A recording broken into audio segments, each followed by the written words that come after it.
Hello everyone, welcome back to my channel knowledge nook. आज हम बात करने वाले हैं पियाजे थ्योरी ऑफ कॉग्निटिव डेवलपमेंट, पियाजे का मानसिक विकास का सिद्धांत। ये बहुत इंपॉर्टेंट टॉपिक है टीचिंग एग्ज़ाम के लिए। तो पहले थोड़ा जीन पियाजे के बारे में जान लेते हैं, फिर धीरे धीरे कर कर थ्योरी को बहुत इजी वे में हम कर लेंगे कवर।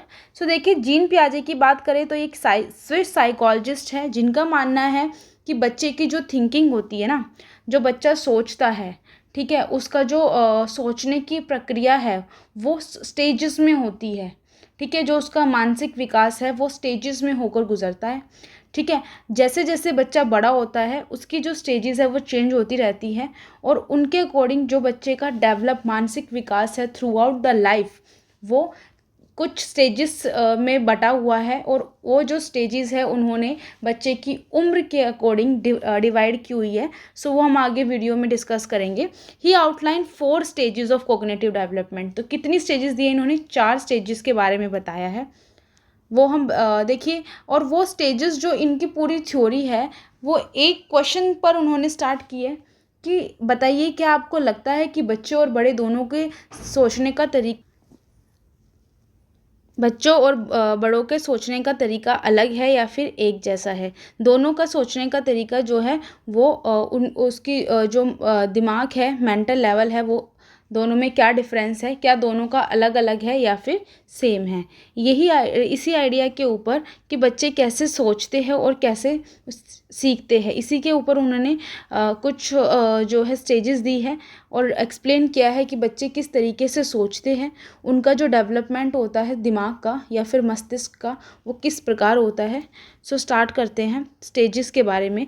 देखिए, स्टेजेस को इन्होंने 4 पार्ट में डिवाइड किया है। जो सबसे फर्स्ट स्टेज होती है वो होती है sensorimotor stage, second one pre operational, third one concrete operational and fourth one is formal operational. अब देखिए, और ये स्टेजेस जो है आगे पीछे नहीं हो सकती है, ये इसी ऑर्डर में होती है। फर्स्ट सेंसरी मोटर ही आती है, second pre operation, third concrete and fourth formal.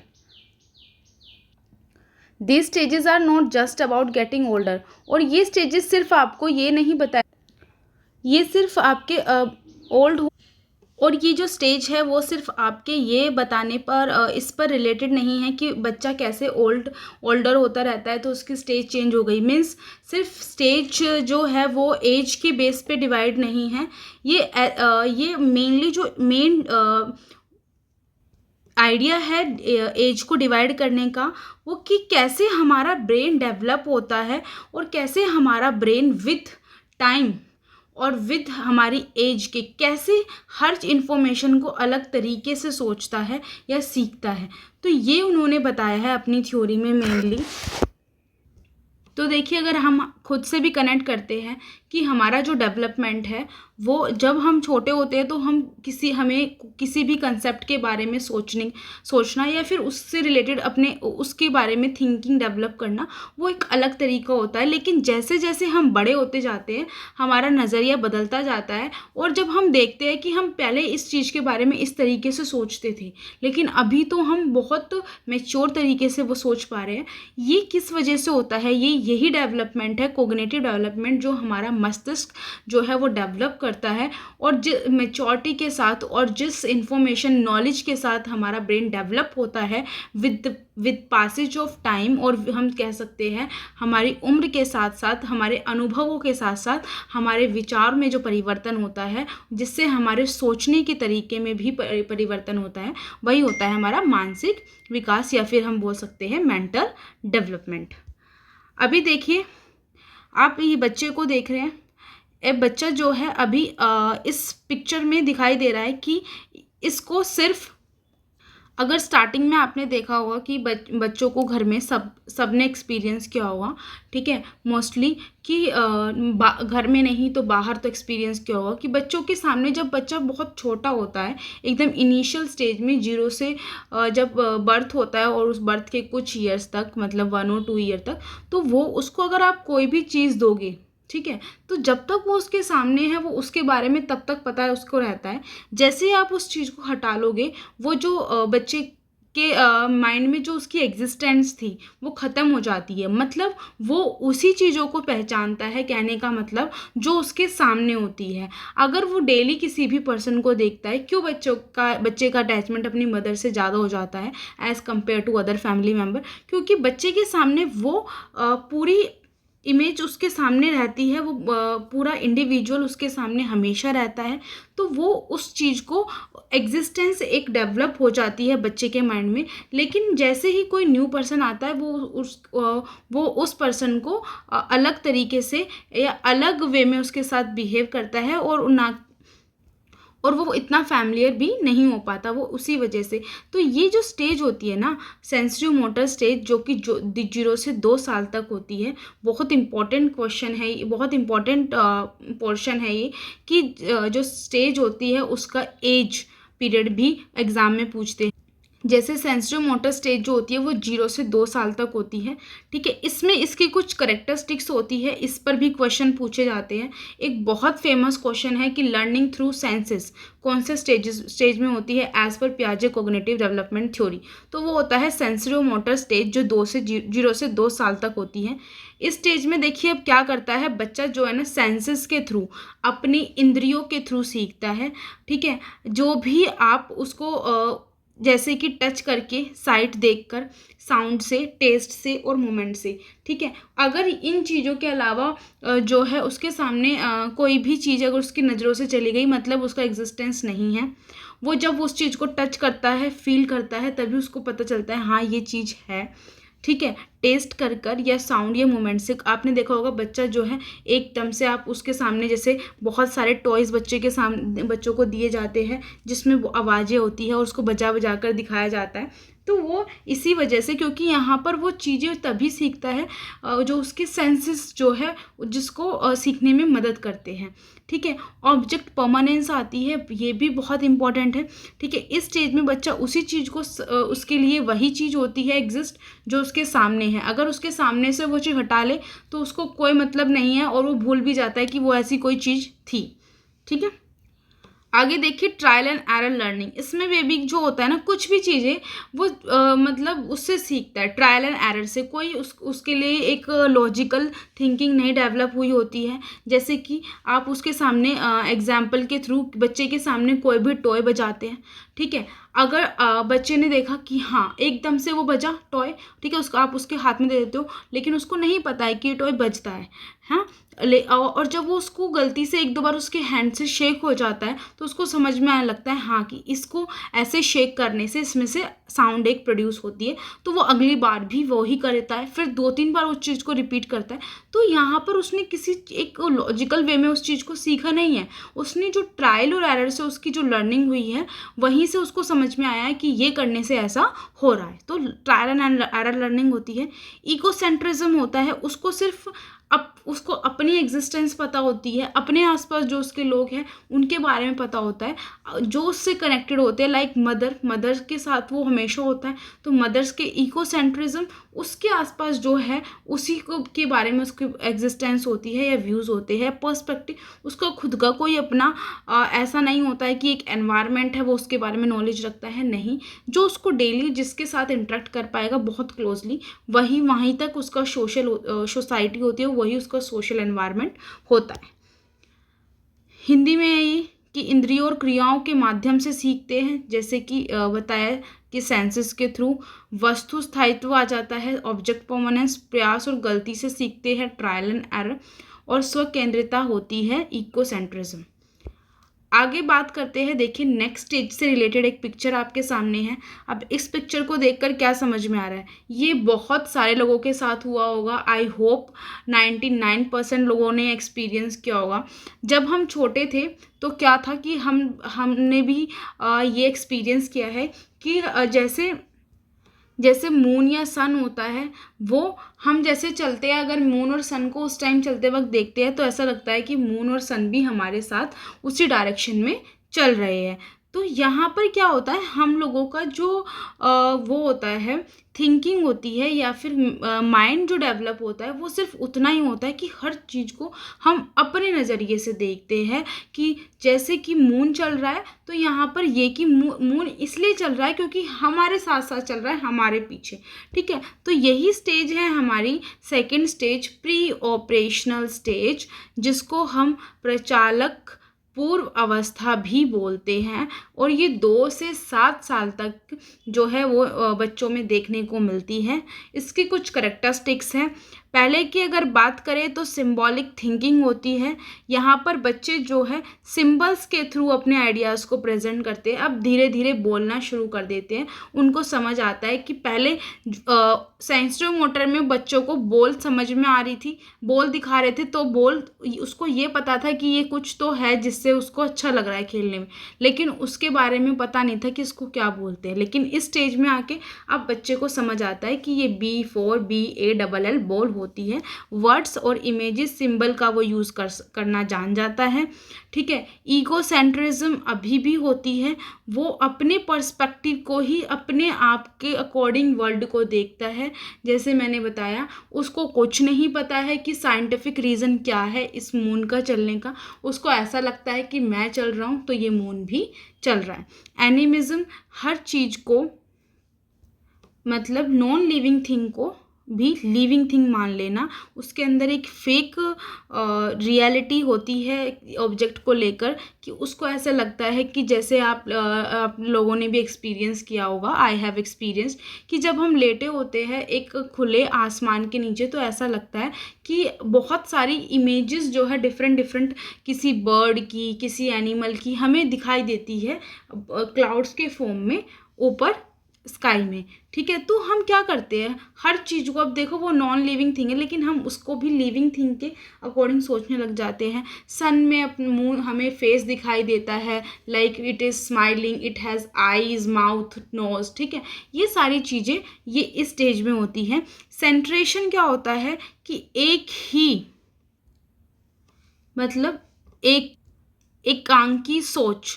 ठीक है, सेंट्रेशन मतलब कि किसी भी सिचुएशन के एक एस्पेक्ट पर ही फोकस करना, और सारे एस्पेक्ट को इग्नोर कर देना। एग्जाम्पल के लिए है, when looking a painting, a child who has achieve decentration can notice both the colour and shape rather than just focusing on one picture.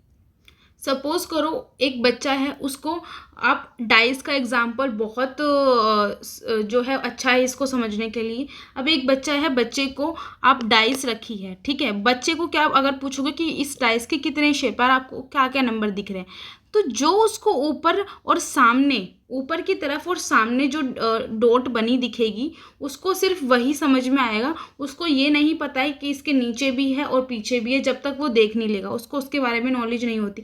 तो मतलब सामने जो दिख रहा है उसको बस उसको वही समझ में आता है, लॉजिक डेवलप नहीं हुआ होता है। ठीक है, अगर उसको पिक्चर दिखाई जाती है तो पिक्चर में उसको समझ में आ रहा है कि हाँ, कि ये दिखने में अच्छी लग रही है, नहीं लग रही है, सिर्फ वो उतना बता पाएगा। लेकिन अगर वो ये सब नहीं बता पाएगा कि इसका रीज़न क्यों है। ठीक है, क्योंकि वहाँ पर बच्चे का सिर्फ सेंट्रेशन क्वालिटी डेवलप होती है स्टेज में, कि ये अच्छी क्यों नहीं दिख रही, क्योंकि इसके अंदर कलर लाइट है या फिर इसकी शेप सही नहीं है। ये सारे फीचर्स को वो एनालाइज नहीं कर पाएगा, सिर्फ एक एस्पेक्ट उसको समझ में आएगा कि पिक्चर अच्छी है या नहीं है। उसके बाद हम नेक्स्ट बात करते हैं इमेजिनेशन एंड प्रिटेंड प्ले। यहाँ पर बच्चे, आपने देखा होगा, बच्चे अपने ही आप में कुछ ना कुछ सोचकर इमेजिनेटिव प्ले जो है खेलते रहते हैं। कोई भी टॉयज़ उनको दे दिए जाते हैं, लाइक किचन सेट या फिर डॉक्टर सेट, वो एज्यूम करके अपने आप ही जो भी उन्होंने थोड़ा बहुत देखा होता है उसी के अकॉर्डिंग वो अपने डायलॉग्स फ्रेम करके और उस चीज़ को उसमें इन्वॉल्व हुए होते हैं। अब लेक ऑफ कंजर्वेशन होता है, संरक्षण की कमी। मतलब देखो यहाँ पर उनको इतना समझ में नहीं आता है कि बड़े जैसे सपोज करो 2 बॉक्स है। ठीक है, एक की लंबाई ज़्यादा है, एक की चौड़ाई ज़्यादा है, और दोनों के अंदर 1 गिलास पानी डाला जाता है। ठीक है, तो बच्चों से पूछा जाता है कि कौन से ऑब्जेक्ट में जो है वो पानी ज़्यादा है, तो बच्चे को दिख रहा है जो चौड़े वाला है उसमें तो वो तो छोटा है देखने में, लेकिन लंबे वाला जो है वो लंबा है, तो उसको समझ में आता है हाँ कि ये वाला ऑब्जेक्ट ही बड़ा है।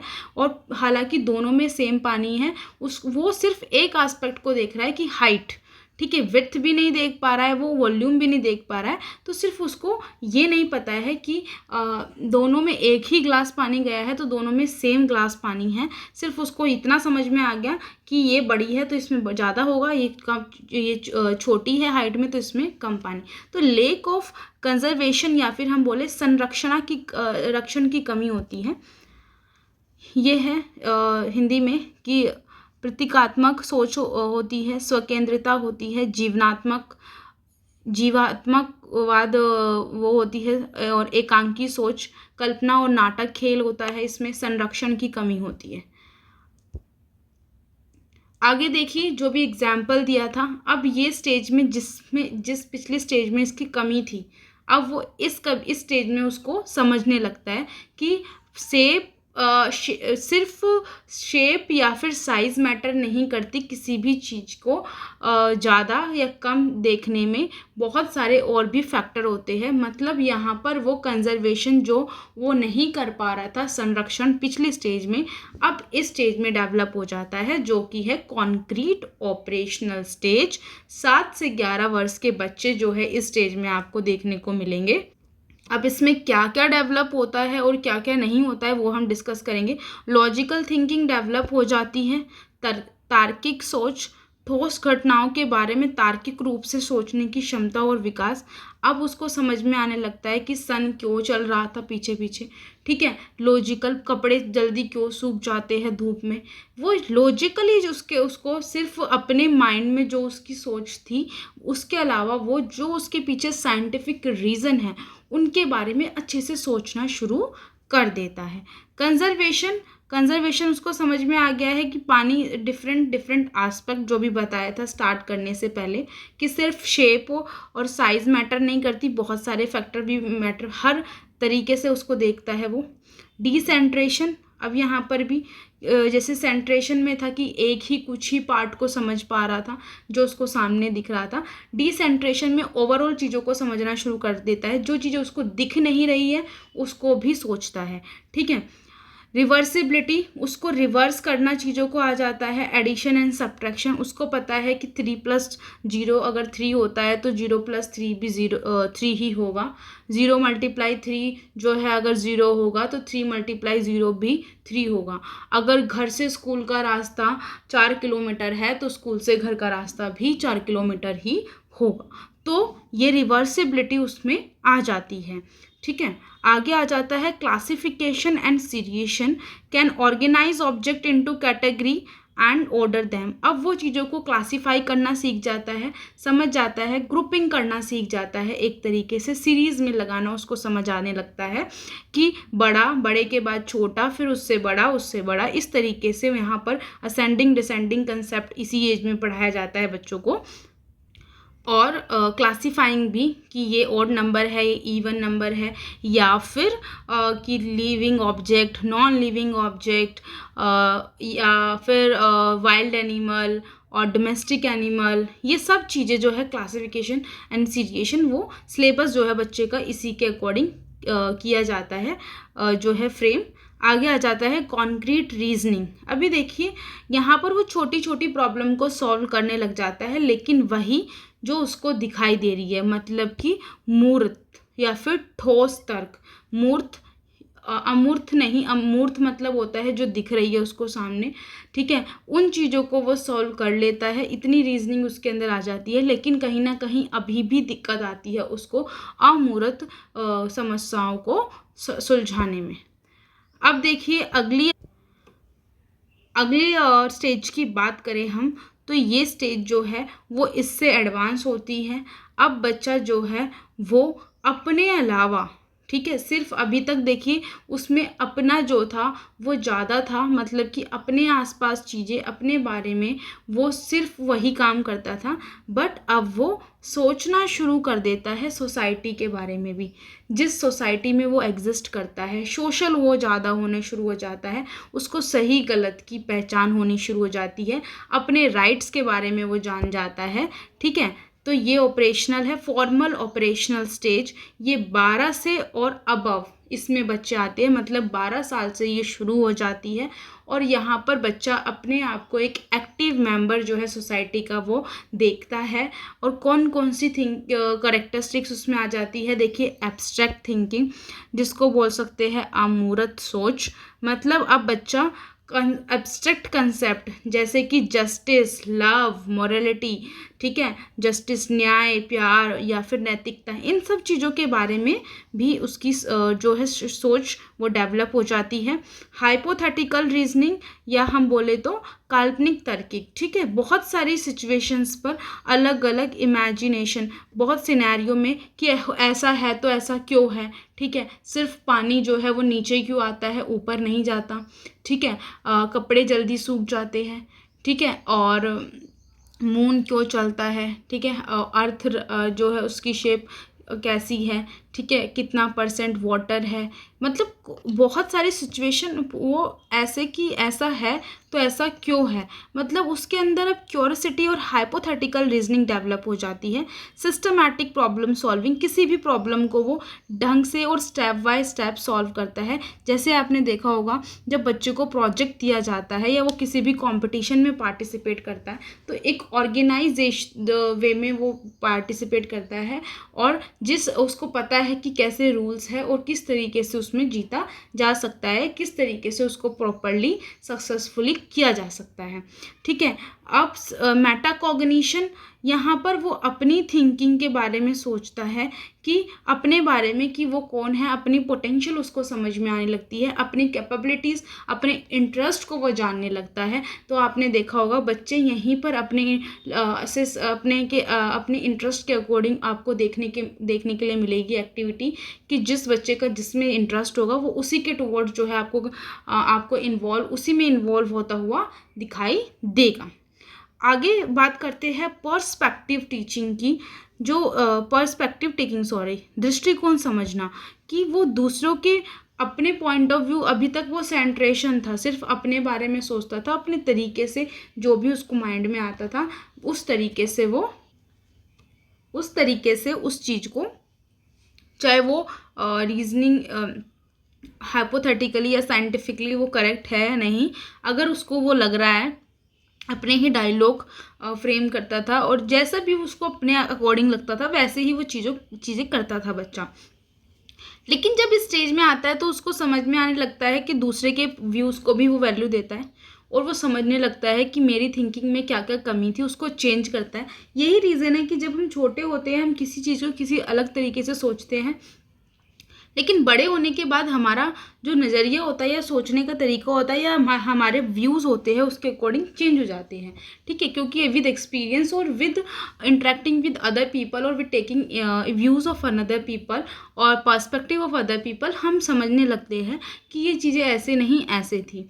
ठीक है, उसके बाद फ्यूचर प्लानिंग, ये स्टेज होता है जब बच्चे अपनी एबिलिटीज़ को, अपनी क्षमताओं को पहचान कर उसी के अकॉर्डिंग उसी फील्ड में अपने आप को इन्वॉल्व करते हैं, और आगे जो उनको लाइफ में जो है करना है यहीं से वो सोचना शुरू कर देता है कि हमें बड़े होके इस फील्ड में जाना या ये काम करना है। सो ये जो है बहुत एडवांस स्टेज होती है एज पर पियाजे, और इससे स्टेज हो जाती ये एक ट्रांजिशनल होता है एक पर्सन की लाइफ का, जब वो एक स्कूलिंग एज से निकलकर अपनी लाइफ में जो उसको रोल प्ले करने हैं जब वहाँ पहुँच जाता है तो वो यही स्टेज होती है फॉर्मल ऑपरेशनल स्टेज। सो हिंदी में अमूर्त सोच का विकास होता है, काल्पनिक तर्क आ जाते हैं, सुव्यवस्थित समाधान कर पाते हैं समस्या का, स्वचिंतन, अपने बारे में सोचते हैं, अपनी एबिलिटीज़ को पहचानते हैं, दृष्टिकोण समझना, दूसरों की बातें, दूसरे के पर्सपेक्टिव को भी, दूसरे के दृष्टिकोण को भी समझ सकते हैं, और भविष्य की योजना करने लगते हैं अपनी क्षमताओं को पहचान कर। तो ये थी कुछ जो चारों स्टेजेस जो पियाजे ने दी है, और की पॉइंट्स प्रॉपरली मैंने एक्सप्लेन किए हैं कि कैसे कैसे डिफरेंट स्टेजेस की अलग अलग करेक्टरिस्टिक्स होती है, क्या क्या आपको देखने को मिलेगा। और ये एक ओवरव्यू है, ठीक है। इस टेबल में बहुत अच्छे से नोट्स प्रिपेयर है, ठीक है। आप इस वीडियो के थ्रू अपने नोट्स भी प्रिपेयर कर सकते हैं। सो पेन और नोटबुक साथ लेके बैठे। देखिए इसमें देखो हर स्टेजेस के बारे में है कि सेंसरो मोटर, संवेदन, गति, व्यवस्था। एक टेबल के थ्रू आप पूरी थ्योरी को रिकॉल कर सकते हैं कि इसमें लर्निंग थ्रू सेंसेस होता है, ऑब्जेक्ट परमानेंस होता है, इकोसेंट्रिज्म इंद्रियों से सीखना, वस्तु स्थायित्व और स्वकेंद्रिता। देन प्री ऑपरेशनल पूर्व संचालनात्मक, symbolic thinking, imagination, lack of conservation, प्रतीकात्मक सोच, कल्पना, संरक्षण की कमी। देन कॉन्क्रीट ऑपरेशनल ठोस संचालनात्मक, जिसमें हम लॉजिकल थिंकिंग, कंजर्वेशन, क्लासिफिकेशन, तार्किक सोच, संरचना और वर्गीकरण की बात करते हैं। देन फॉर्मल ऑपरेशनल होता है। फॉर्मल ऑपरेशनल की बात करें, एब्स्ट्रैक्ट थिंकिंग होती है, हाइपोथेटिकल रीजनिंग, फ्यूचर प्लानिंग, अमूर्त सोच, काल्पनिक तर्क, भविष्य की योजना। ये की टर्म्स हैं जो पेपर में पूछे जाते हैं। जैसे लर्निंग थ्रू सेंस किस स्टेज में पाई जाती है, तो सेंसरी मोटर आप लिख सकते हो। फिर एक ये भी बोर्ड आता है कि hypothetical reasoning, abstract hypothetical reasoning किस में होती है, फॉर्मल ऑपरेशनल में। सिर्फ लॉजिकल थिंकिंग है तो वो कॉन्क्रीट में जाएगी, तो इसमें भी एक कन्फ्यूज़न होता है। लॉजिकल स्टार्ट हो जाती है कॉन्क्रीट से, लेकिन एब्स्ट्रैक्ट लॉजिकल थिंकिंग आता है।